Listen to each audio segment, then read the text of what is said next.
High in the Himachal mountains, the Pine Ridge Guesthouse stands alone, shrouded in legend. Its windows stare like empty eyes over the winding road, paint peeling from its ancient walls. No one has stayed there for years. Locals whisper that something evil lingers inside. The heart of its darkness is room 13, a door at the end of a long, shadowy hallway. Guests once complained of nightmares and the feeling of being watched. Now the guest house is silent, the garden overgrown, the gate chained shut. Villagers warn their children. A coldness surrounds the place, deeper than the mountain chill. The story of Pine Ridge is mostly forgotten, but the building waits, its secrets sealed within. The villagers know the evil inside is only sleeping, waiting for its next visitor. Some mysteries, they say, are best left buried in the cold mountain soil.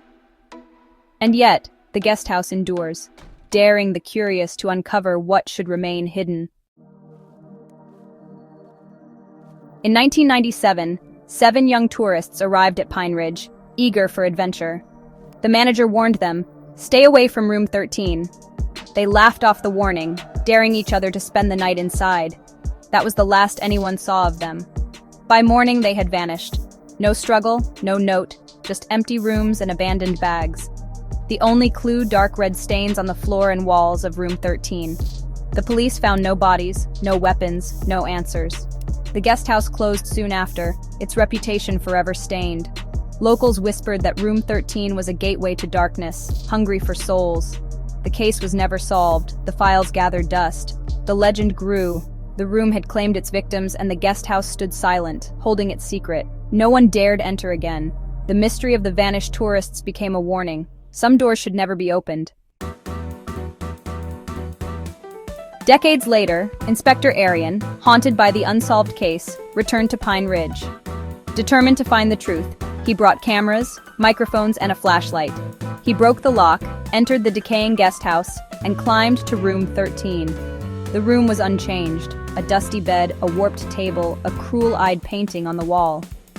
Aryan set up his equipment, determined to record everything. Midnight approached. Shadows danced on the walls. Aryan, a man of logic, waited in silence, heart pounding. He didn't believe in ghosts, only answers. But as the hours passed, doubt crept in. The silence grew heavy, suffocating. Alone in the darkness, Aryan braced himself for whatever truth the room would reveal. The night was just beginning.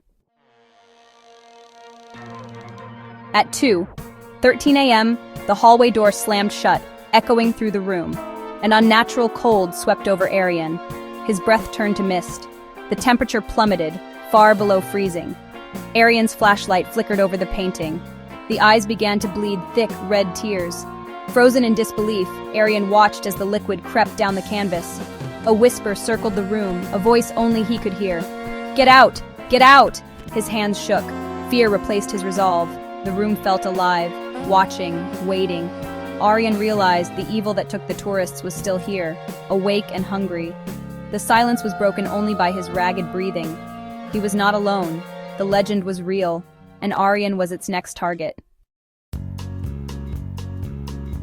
Aryan backed away from the bleeding painting, flashlight trembling. In the wardrobe's dusty mirror, he saw not his own reflection, but a twisted, ghostly butler looming behind him. Aryan spun. No one was there. The mirror's image grew closer. The butler's mouth stretched in a silent scream. Panicked, Aryan fired his gun at the glass. The mirror shattered, revealing a hidden space behind it. Inside stood a terrified young girl, blood spreading across her shirt. She collapsed to the floor. Aryan was arrested, raving about ghosts and curses. No one believed him. They saw only a dead girl and a broken man. The mystery of room 13 deepened, claiming another victim. The guest house waits, its secret still hungry, daring the next soul to enter.